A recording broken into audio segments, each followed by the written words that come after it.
Hello guys, salang ako sa heating pad.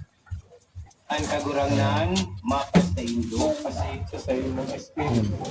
Depende ng kagurangan, ng Diyos na makakampan. Ama asinaki, pati ng Espiritu Santo. Amen. Pagdanay ka mo sa Salang ako sa heating pad guys. Tapos na salamat sa Diyos.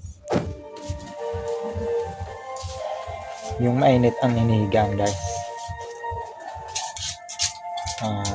Para pagpawisan yung katawan ko. Yung init na yun, sumusuot yun sa aking katawan upang yung mga parts natin sa katawan nawawala, natutunaw. Kaya kailangan natin magsalang dito sa heating pad. Papakita ko sa inyo kung ayan guys, ayan, may makikita kayong bilog. Umiinit yan guys.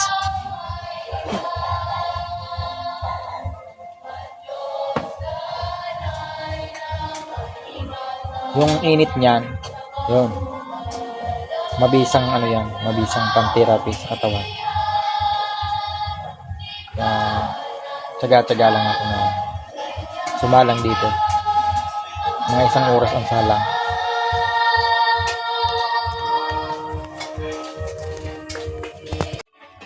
Hello guys, nagsalang ako sa heating pad guys. Pang therapy. Ayan, pinagpapawisan na nga ako. Pinagpapawisan na yung likod ko. Ayan guys, oh. Saan ba yun? Ayan, oh. Makikita nyo, may time. Mga 1 oras akong sasalang guys. Pang therapy. Para yung nanonood na init mapupunta sa yung mga fats natin sa katawan, matutunaw yun. Mga cholesterol guys, yung pinakang importante. Kung mapapansin nyo guys, ayan o. Ayan o, may bilog, diba? May mga bilog-bilog. Ang tawag dyan ay Terminium ceramics. Yan.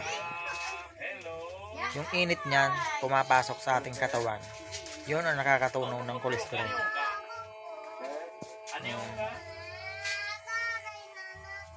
Isang oras tayong sasalang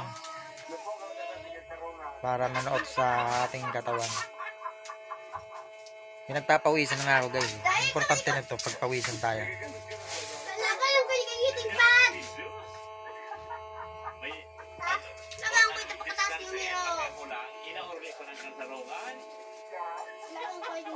Yan ang itsura niyan guys. Yan ang itsura niyan. Hinihigaan ko para uminit. Umiinit yan, yung mga 50% lang ang ating kinukuha. Para makatulong sa ating katawan. Yung mga cholesterol natin sa katawan mawawala, natutunaw. Bye-bye. Maging dalawa. So ngayon, mga nanay at tatay, saan po ba yung nakuha ni Mami? Siyempre sa kanyang trabaho, dahil po si Mami, kumbaga po, na-stress. Tama po ba yun, mga nanay at tatay? Yes, stress. Ang tanong, Ang sagot. sino rin po ba dito nai-stress? Taas ang kamay yung mga na-stress. Wala nang Na-stress sa asawa. Hindi ma-stroke. Ayaw po mga nanay Alam, at walang tatay. nagsa-stress yung asawa eh. Kumbaga mga nanay at Kasama pa tatay, na, relax kaya- lang po tayo. Hayaan niyo po yung stress, yung ma-stress po sa inyo. Yes. Tama? Pero mga nanay at tatay, buti na lang. Yes. Kilala po nila ang Nugabes. Diba? Sa una pa lang, si tatay po, diba nakita po natin, binubuhat po si nanay papuntang Nugabes. Nakwento niya ata sila ng mangingisda ba yun? Tama po ba yun, nanay at tatay? Yes. Grabe yung sakripisyo po nila. Ayon po. Pero si Mami, tignan nyo naman po yung ngayon si Mami, mga nanay and tatay. Siya po ay, naging malakas, mga nanay and tatay. At higit sa lahat, nagkaroon po rin po ng sarili nilang Nugabes and for sa kanilang tatay. Palakpakan naman natin. Yes.